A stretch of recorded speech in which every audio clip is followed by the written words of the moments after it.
Okay, welcome to Streaming Media West for those who weren't here yesterday. And thanks for coming today. In the next 45 minutes, we're going to talk about fine-tuning your adaptive groups with objective quality metrics.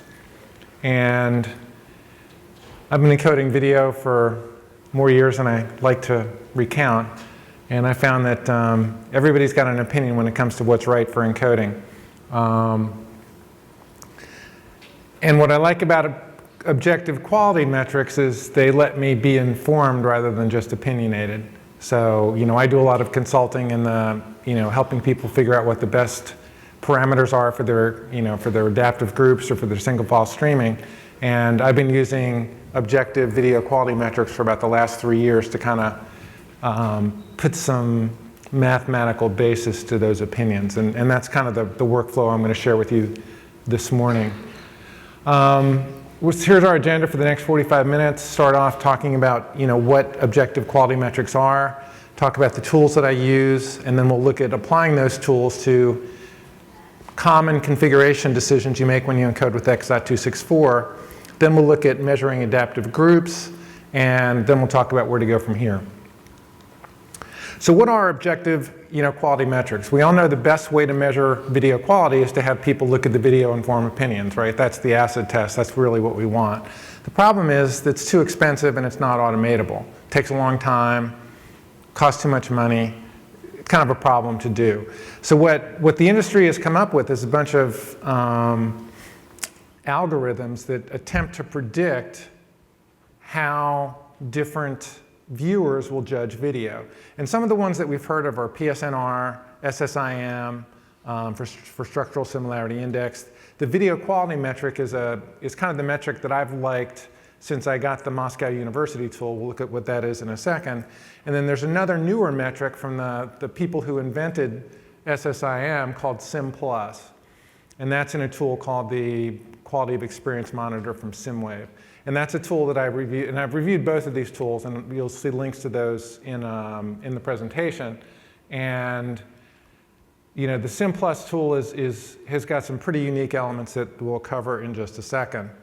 So what I used to do when I tried to configure video files is I would encode my video files, I would import them into Premiere Pro, put them on the same timeline, and then I would try and see how they differed visually.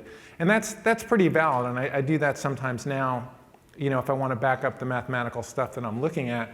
But it's pretty error-prone, it's pretty time-consuming, and if you're trying to test 1,500 different configurations, it's unwieldy. It's almost impossible to do if you got to do a high volume of evaluations.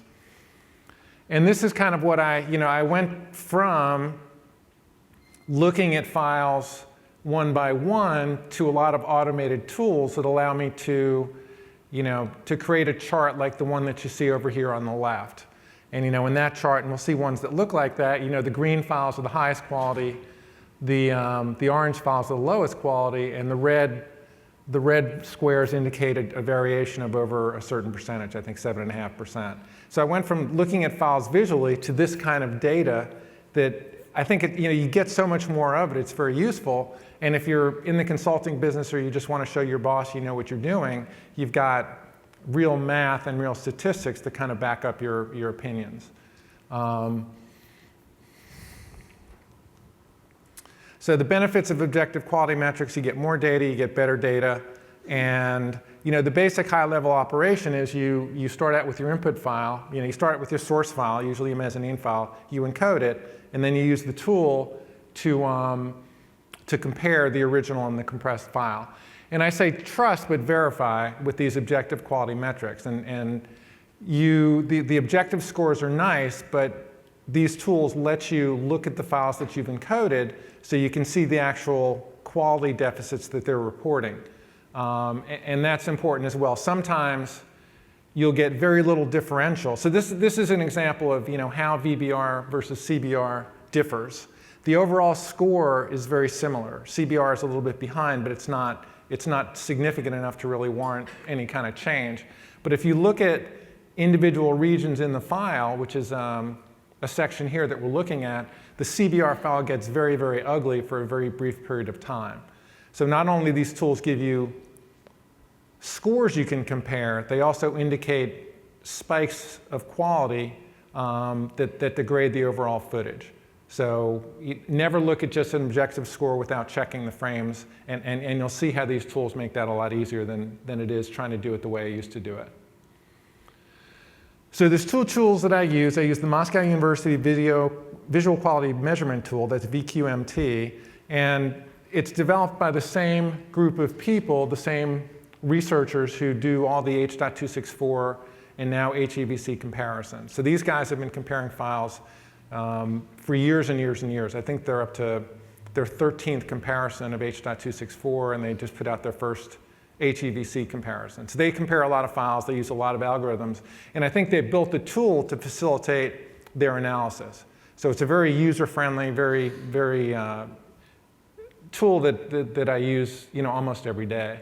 The second tool is the SSIMWave Video Quality of Experience Monitor. Again, that's from one of the inventors of the SSIM metrics. The SSIM metric just won an award from Hollywood as being one of the most valid metrics of video quality. And they use a newer SSIM-based algorithm called SSIM Plus in this tool. So the video quality metric tool from Moscow, and let me just go through it. So this is the VQMT. This is from University of the Moscow University. And you see that there's a bunch of different algorithms that you can access. So they've got a little bit of IP in this, but for the most part, they reveal a lot of different algorithms that you can apply. And the ones I've found most useful is the VQM, Video Quality Metric, and we'll see why in a second. But you can apply any algorithm that you want with this tool, and that's one of the things that's really attractive about it. If you like PSNR, if you like SSIM, you can apply that several different ways in this tool. You don't have that flexibility with the SimPlus tool. And this works in GUI mode, which we'll look at in a second, and batch mode as well. So here's the tool, and the workflow is basically you load a source file, and again, that's the mezzanine file that you started or that you encoded, and then you can load one or two source files or one or two encoded files to compare that source file to. You choose the metric, and then you press process. So it's very easy to apply. And used to be you had to convert all the files to YUV to use the tool, to use the GUI tool. You don't have to do that anymore. You can load native MP4 or HEVC files in the tool. If you use the command line, you do have to convert to YUV first. And that's it's kind of a pain in the butt step, but FFmpeg automates that, so it's pretty simple as well. And the cool thing about the tool is once you finish the evaluation, this is what you see. And the top graph is a graph, and here I analyzed two files. So if I analyzed only one file, you would only see one graph. So here we're seeing the difference in quality between the two files. And the red file is the first processed, the blue file is the second processed, and this is the VQM metric. For the VQM metric, lower scores are better. So you could look at this area, and the top is the entire file, and the bottom is the area in the top file that's in black. So that's kind of a zoom in of the entire file. There's a scroll bar on the bottom you can use to move through the frames and kind of scroll through the area. So what you can do here is you can use that slider to go to a particular frame. So if you see a spike and you see, well, let me compare the quality there, you press the show frame button on the lower right, and then you get to this window. In this window, on the lower left, you can barely see it, but you can toggle between the three views. So you've got the source file, the first compressed file, and the second compressed file. And you can just hit hotkeys 1, 2, 3, and then you can cycle through the different frames. So it's really easy to see if there's a spike, and we'll look at some examples of spikes in a second, you can really easily see what the visual differences are between the files. So, and that's one of the things I like about this tool, and it's one of the things I like about the video quality metric, the VQM metric, is that if you see a spike and you go look at it, you're going to see a visual difference. So there was a high correspondence between what the score said it would look like and what it actually looked like. And really that's what it comes down to with an objective quality metric. You want one that accurately predicts deficits in the file. And that's why I like VQM, because it did a really good job of that. And this is the interface where you would see that. And command line operation is very simple. You call the command line code up top. You list the source file, the encoded file. And again, this is in YUV format, so you have to convert first. The format that you want to test it in, the test that you want to apply, and then the resolution. So you create, and I've done hundreds of these, where you just load it up at night and come back in the morning and they're all done. The file that you open up, it creates a CSV file, and the top score is the average for that particular metric. And again, the metrics vary. They do a lot of them, but for the VQM metric, lower scores are better. So pros and cons for this tool, and we'll see it in action throughout the course of the presentation. It's affordable. It costs $9.95. It's very visual. Again, you can very easily see the issues that it's telling you you're going to see, and it has multiple algorithms. Some of the deficits are I can only compare files of like resolution and like frame rate. So if you encode a 1080p file to 640 by 360, you can't compare those files in this tool. If you want to compare a 640 360 file, you have to create a source file at that resolution and use that to compare it to. The scores don't correlate to any subjective perception, meaning the score of 0.8 doesn't mean anything. It doesn't mean it will look good to a viewer. It doesn't mean it will look bad to a viewer. It just means 0.8 is better than 0.85. So one file is better than another, but there's no correlation between how the algorithm predicts a viewer will actually judge that file. And we'll see that the Sim Plus has that correlation, which is one of its best features. And then there's no correlation with any particular platform. So there's one score, and even though a video file that looks great on an iPhone might look terrible on a big screen TV, this tool does not kind of comprehend that reality. It does one score for the file, and that's it. Okay, if you want to learn more about, this presentation will be online at the Streaming Learning Center website probably in the next hour or two. It'll be online at the Streaming Media website probably in a day or two. If you Google my name and VQMT, you'll see this review. And if you Google why I like VQM better than PSNR or SSIM, or just use that bit.ly link, you can see a demo video that I put on YouTube that shows how to use the tool. Okay, so that's VQMT. The other tool I use that I just got in the last 6 months, a review is up, I think it came up in the October issue of Streaming Media Magazine, is the SQM, which is the SIMWave Quality of Experience Monitor. And the couple cool things about this tool. Number one, it's based on the Sim Plus algorithm. So this is a very advanced algorithm. I think this is the only tool you can access the algorithm from, and it's from the person who, from the team that invented this SSIM metric itself. The scores do correspond with their view of how a viewer will judge the file. So if you get between an 80 and 100 score, a viewer should look at that file and say the quality is excellent. If the score is 40 to 60, they'll say fair, and that's how it ranks. So you can judge a number of files, and you'll always see a score, and they're always relative. 80 is always 20% worse than 100. It can predict ratings on multiple devices. We'll look at that in a second. So it can look at a file and say, this will look great on an iPhone, but it's going to look terrible on a 65-inch 4K TV. It does have a separate command line tool for Windows and Linux. And it can perform live QoE monitoring. And there's a bit.ly link to the review, or you can just Google my name and SQM, and you should be able to find it. The workflow is pretty similar. You load the test file, you load the source file. You can only test one file against another in the GUI, and then you choose the platforms to score. So you say, I want to evaluate this file for a tablet or an iPhone or any number of platforms that you want.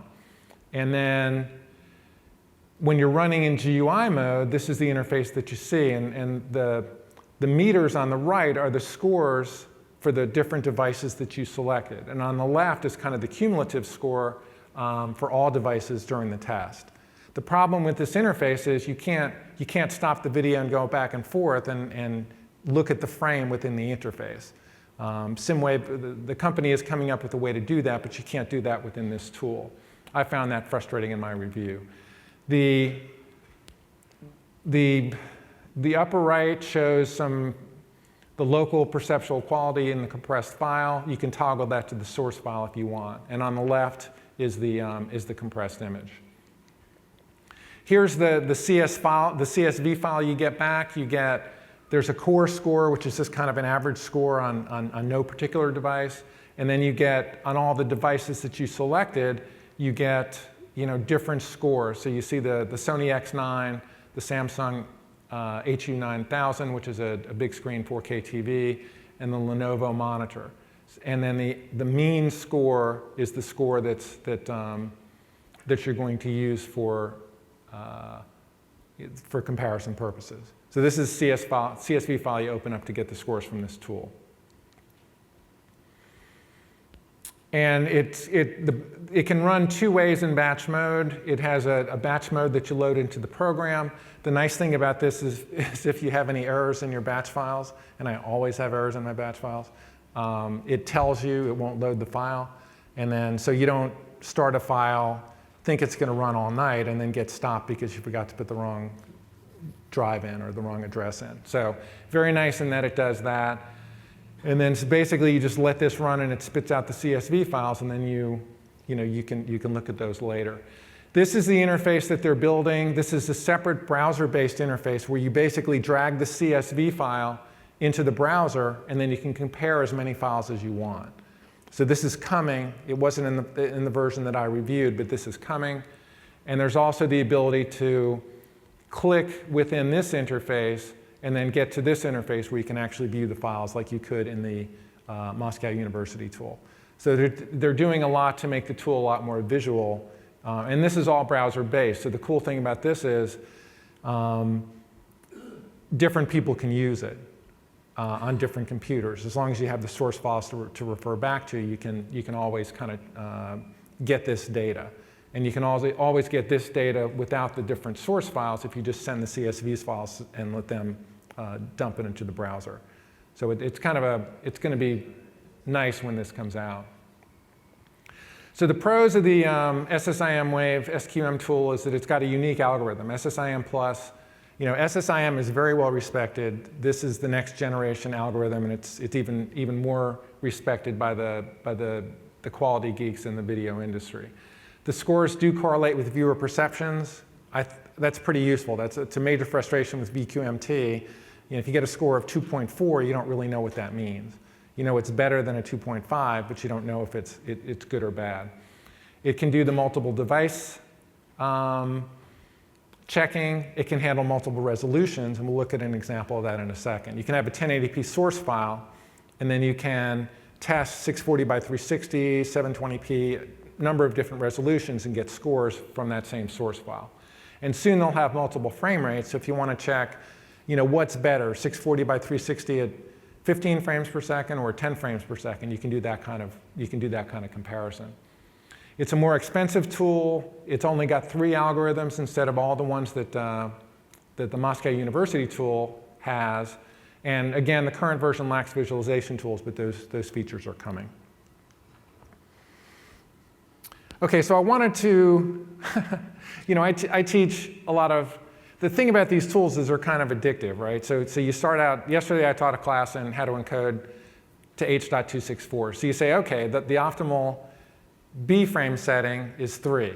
And then you have this tool and you say, well, I can't really just say the optimal keyframe, B frame setting is 3, I have to test for that. And then, so you start to test for that, and then you start to test for everything. So this is just a few of the things that I've tested for, and then we'll go to how this is applied within the context of an adaptive brew. So I performed all these tests in Sorensen Squeeze. It's a nice GUI-based tool, does a nice job with X.264. Unless otherwise indicated, I tested 720p at 2 megabits per second for 24 frames per second content, and 720p at 2.5 megabits per second at 30 frames per second content. So pretty much the same bits per pixel value for both files. I used the very slow X.264 preset, and I didn't apply any tuning to the base files that I was compressing. So the first thing I wanted to check was, there's presets that come with X.264, and presets are just, simple ways that the X.264 developers had said, this is how we're going to trade off quality versus encoding time. So the first thing is, well, how much quality, how much encoding time, what's the optimal preset? And pretty much the default for most encoding tools is medium.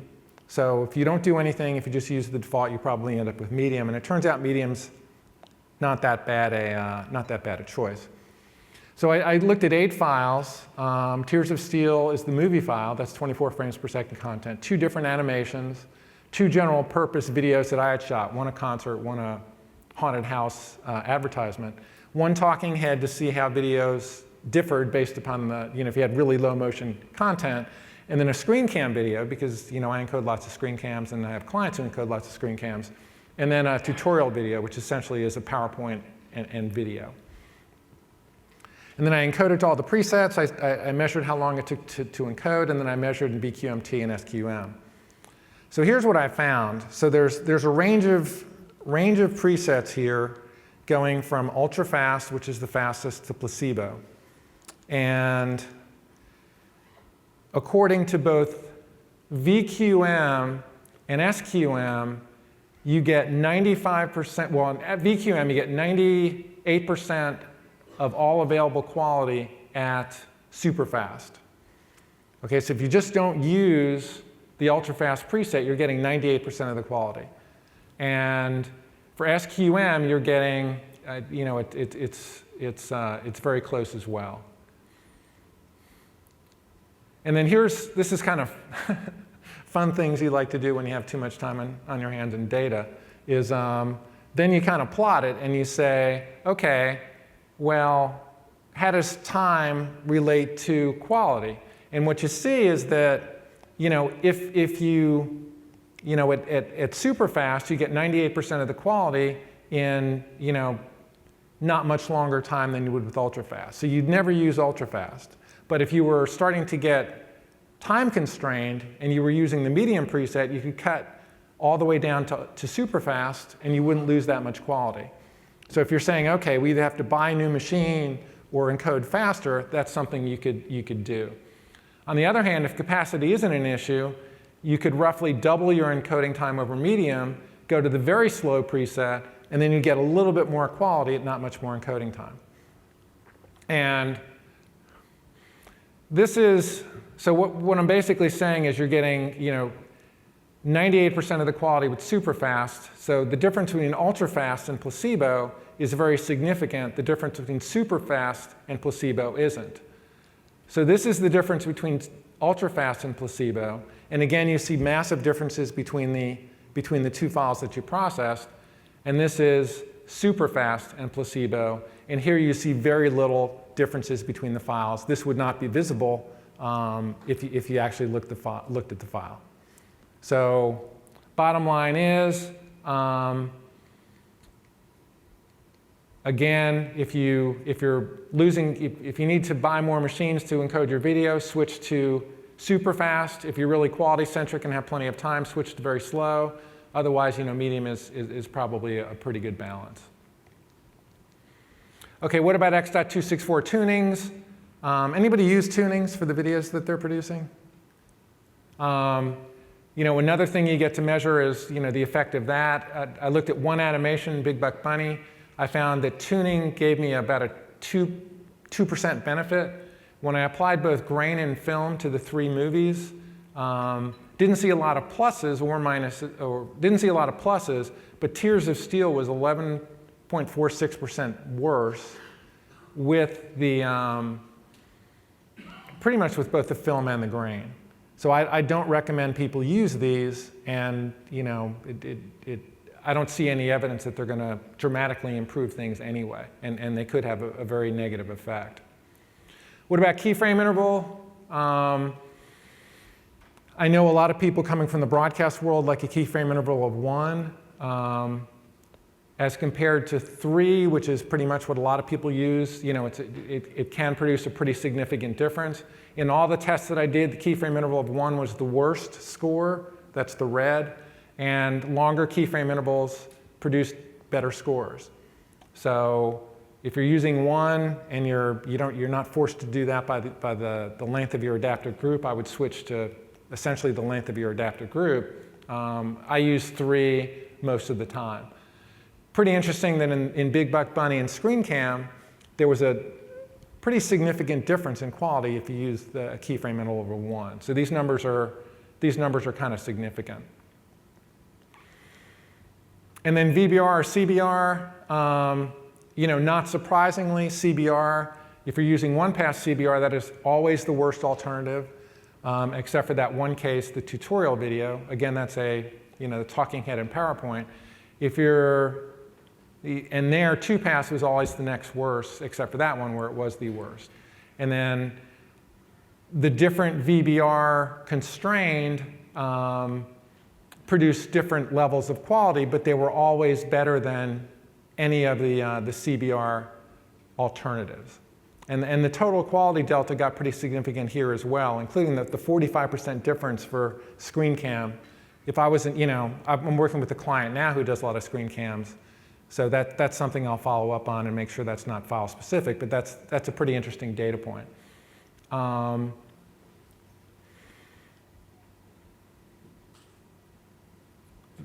So we're seeing, there's a pretty significant difference between CBR and VBR, and then this kind of gets to the data spike that I talked about. I mean, if you're looking at these numbers and you're shooting, Tears of Steel is 18%. I mean, that's a pretty big number. But some of these are pretty small, 2%, 4%, not a huge deal. The big problem with CBR versus VBR is that, again, you have transient spikes of quality. The CBR finds a frame it can't handle, and it makes the frame look ugly to fit it within the required data rate. And this is where the VQM tool is very useful, right? So you scroll in the VQM tool to where the blue frame is really high, and then you click to view the frame, and this is from the Cintel animation, and on the left you see the CBR, and on the right you see the VBR, and it's there's noticeable degradation in the CBR file. Now this is Telestream Switch. This is a brand new product, or actually it's version 2, which is brand new of Telestream Switch, and they put in these file analysis tools, which are pretty useful in the context of the work that I do as well. And what you see is on the bottom, the constant bit rate is pretty constant. I mean, Squeeze does a pretty excellent job in producing that bit rate in a constant way. And in the VBR file, even though this is 125% constrained, we're seeing a peak of 5.8 megabits per second, which is more than 2.5 times the target data rate. So the CBR VBR trade-off is you do lose, you do have much more variability in the stream than you do with VBR, than you do with CBR, but you do avoid the transient drops in quality that you get with CBR. And this is a pretty big issue because a lot of people like using CBR because they think it's better for ABR streaming, but you really hate it when you get the transient drops in quality. So again, when I'm working with a client, we'll create 3 or 4 test clips, we'll run CBR versus VBR, we'll cycle those clips through their ABR process and make sure that they stream well, and then we'll make a decision. Just wanted to point out Switch is this tool here. It has a lot of other features it's really becoming more and more useful. And there's a free version, but if you want the version with the frame analysis that we saw, it's going to cost you $300. And it also does a lot more. There's a lot of stuff that I'm not talking about that it does, but and this is really useful. There's really no tool that does this as effectively since Inlet had a tool called Semaphore that cost $1,000 but came off the market when Cisco bought them. And there's been nothing on the market that really did this since that went off. And then one of the interesting things about the SQM tool is the ability to answer a question. It's like, so if you want to create a 2500 kilobit per second file, which resolution delivers the best quality? So we tested that. And what I did was I created a 1080p version, a 720p version, a 540p version, a 480p version, and then I ran them through in this case, this is all the SQM, and the red file is the worst, the green file is the best. The 1080p file has the lowest bit per pixel value, so it should have the lowest pixel quality, whereas the 480p is going to have the best pixel quality but the worst resolution. So you're kind of trading off resolution for per pixel quality, and what you see is it's always better to go big than it is to go small in this particular analysis. Now what's interesting here is that both of these screens are full resolution for this file. It's 1920 by 1080, and it's larger than 1920 by 1080 on the bottom. And you can see that kind of over in the upper left. And with the Screencam files and the tutorial files, those have lots of detail, right? It's a Screencam of an application program. So there's a lot of detail that if you subsample that down for the 720p file or the smaller files, you get a very big drop in quality. So bottom line is, if you're viewing this on a full screen monitor or you're viewing it full screen, you're always better going at full screen than you are at some smaller resolution. The difference in the other ones weren't all that stark. And then it kind of looks the same. Things aren't quite as bad when you're viewing the Screencam monitor on a lower resolution than, so we've got an iPhone 6, the resolution is 1334 by 740. The Screencam at 1920 doesn't come out at full resolution anyway. So if you're looking at on a smaller monitor, the difference between the 1080p and the 480p is not as much as it was before. And this is one of the cool features with SQM, is basically it gives you the ability to predict what it's going to look like on a particular device. So that's all the individual encoding parameters that you would look at when you're producing a file, or at least the ones that I'm covering here. Now let's look at how you can use these tools to assess an adaptive group. So this is, a client came to me, 3 or 4 months ago and said, these are, look at my adaptive streams, tell me which ones I need to keep, tell me how I need to configure them. And they came in with 3 1080p streams. This is a pretty high-end movie service in Latin America, kind of the Netflix equivalent. So they want to produce a very high-quality experience for the people watching on the big screen TVs. Obviously, they don't want to throw away money.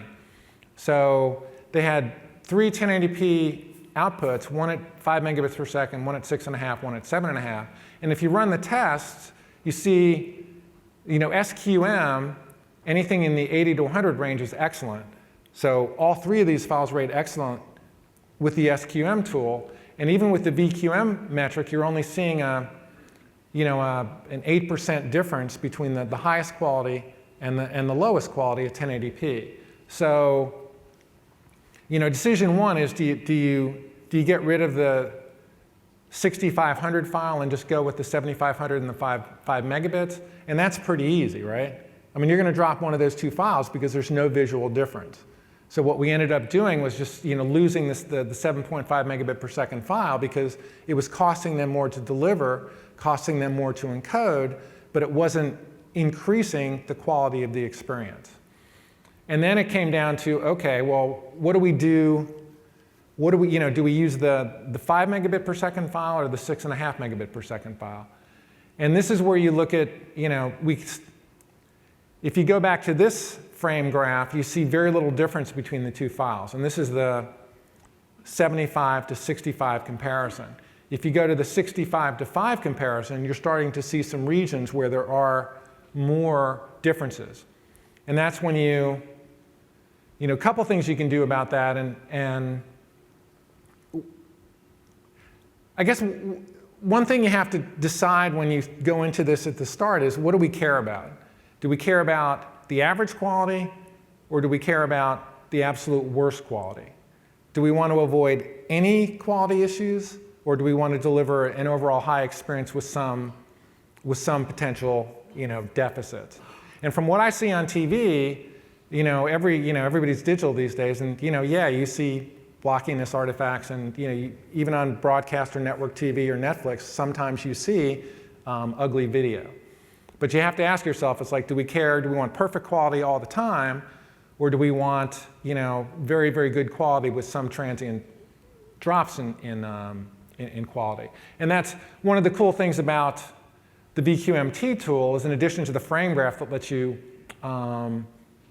look at where, that identifies where the drops in quality are, this can capture frames at those spaces for you. So if you set it up and say, okay, capture frames, the worst 10 frames or the worst 50 frames, then you'll end up with a bunch of files that you can look at and say, okay, well, this is what it looks like at this particular region. It's kind of a nice feature if you want to see where the ugly frames are. Before we look at the frames itself, you never judge an adaptive group in the abstract. It's always interesting that iTunes encodes their 1080p files at 5.1 megabits per second for 24 frames per second, which would translate to 6.35 for 29.97.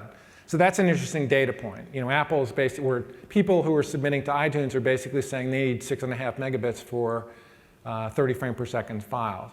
Apple recommends 8500 in TechNote 224. That's too rich for my blood, and I don't think that's necessary to get good quality at 1080p. And then, where is this going to be watched is a big one. So this is, again, another cool feature of the SQM tool. Here we're seeing the same files at data rates ranging from 1.5 to 7.5 megabits per second, and the quality levels on different devices. So the blue is the iPhone 6. The red is the Panasonic 1080p TV. The yellow is the Lenovo monitor. It's a 30-inch monitor, 1600p resolution. And then we have the Dell XPS, that's a notebook, 1800p. And then the bottom is the 4K TV, 65-inch. So this is the same file measured for different devices. So if I was encoding this for an iPhone, I would say, well, we could use a lower data rate and still get the same quality as a higher data rate when viewed for a higher quality device. And then this is how low can you go. This is all the 8 files that I tested for this particular test, or I guess it's 1, 2, 3, 4, 5, 6 files. And this is the VQM, so lower scores are better. On the left is the 8500, on the right is the 1500. And some files stay in pretty good quality levels. They aren't dramatically impacted by the decrease in data rate, much less than you would think. On the other hand, some files start to really spike at the 4 megabits per second. And then again, the nice thing about the SQM metric is that these scores correspond with perception. So basically, all those videos would rate in the excellent range all the way up to around 4 megabits per second, or 3.2 megabits per second for 24 frame per second content. And then you're thinking, well, this can't be right? I mean, Electra is staying in the excellent range all the way down to 1.5 megabits per second. And it's kind of interesting to dig in and look at the file. So this is Electra video at 400 zoom. Okay, so you can really see huge differences between the 1500 kilobits per second here and the 85 kilobits per second here. But this is the same frame at normal resolution, and this is what the frame looks like. This is the region that we're looking at in these files here. So just because something looks ugly at 400 zoom doesn't mean it's going to look ugly at full resolution. And again, the numbers can be stark sometimes, but you always want to test. This is the Vanguard video. This gives you the ability to load, their video quality tool, which gives you the ability to load 2 videos, and then you can drag the slider bar between one and the other. So when I'm coming down and looking at the numbers, I'm going to look at this analysis and see what the video really looks like with the perspective of what the numbers tell me. And then the last question is, what do you do about animation? So you've got one set of presets for real-world video, do those change for other forms of content? And actually they should. What this tells us is that you can get the equivalent score for animations at 4 megabit per second less at some levels. So we got the quality with VQM, the 1.16 quality at 7,500 on a real-world video. We got the same quality with an animated video at 3,500 kilobits per second. So if you're trying to maintain quality over an entire library that has different content, then you don't need to apply the same adaptive group. You should run some tests, but I'm thinking you can save 30, 40% on your data rate for some animated content as compared to what you're using for real-world videos. And then Screencam and PowerPoint, kind of the same thing. Again, I do a lot of Screencam videos, so I'm always interested in how low I can get those. What you see in the VQM metric on the left is that for the tutorial, which is this video here, again, it's PowerPoint and video, between 1.5 megabits per second and 8,500, you see almost no difference in quality. So, a lot of encoding tools, including Sarns and Squeeze, if you tell it to encode at 8 megabits per second, it'll encode at 8 megabits per second. Of course, you could try different algorithms. I'm not going to go. You can use the constant quality algorithm, and probably you should with some of this. But basically, this tells me that if you're encoding really low motion content, like screen cams or tutorials like this, you definitely need to consider using a different preset, because you don't need to encode at the same high data rate as you would for real-world videos to get the same quality levels. And then the last point I want to make about to run these tests is they're very disk intensive. So if you want to run these tests, you're going to do a lot of, the file analysis itself is very disk intensive. It's got to, grab the frames, decode the frames. So you will get dramatically better performance on a newer computer with SSD drives. So this is, I have a Z800 and I have a Z840. These are two dual CPU workstations from HP. And I got an 85% decrease in time in the conversion to YUV on the newer machine that had both a faster processor set and SSD drives. That's a pretty big number. And then running the VQMT test using the batch command line for it, I got a 49% decrease in time. So I could not have run all the tests that I showed you if I didn't have that new workstation in, because it's so time consuming on older computers. But even upgrading to SSD drives should give you a significant benefit in terms of performance. And then, where to go from here? I spoke to both vendors, and they offered discounts for the show. So if you want to purchase either tool, you can get a $100 discount for SQM and a $50 discount for the VQMT at these links, and then you see the discount codes. Again, this particular presentation will be up on the Streaming Media website in a day or two. It'll be up on the Streaming Learning Center website,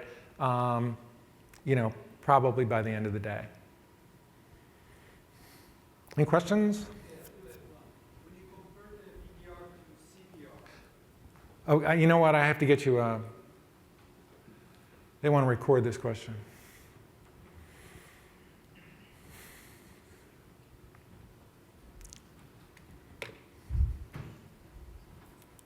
Compare the VBR to CBR, I would expect that for the 200 you will have the same, or at least better quality than the 150 and 125. But on the Sintel you actually have worse grade or rating. So how can you explain that? You could,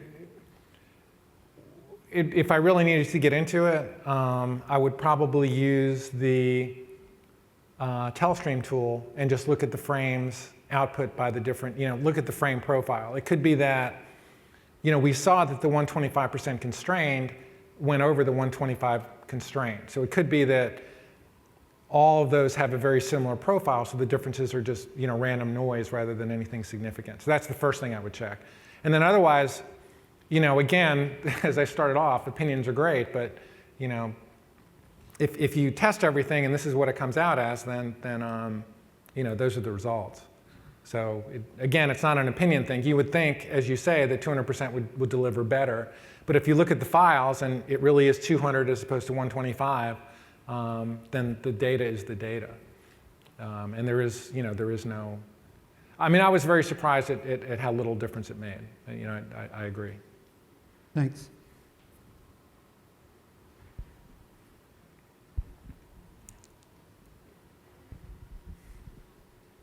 So is it possible to kind of automate, you know, as a file's coming in, to kind of come up with something that'll kind of look at some of these statistics you're talking about, you know, some of these metrics, and kind of change, you know, kind of have an automated workflow that'll change the parameters based on some of the qualities you're seeing in your video, or is that like a pipe dream?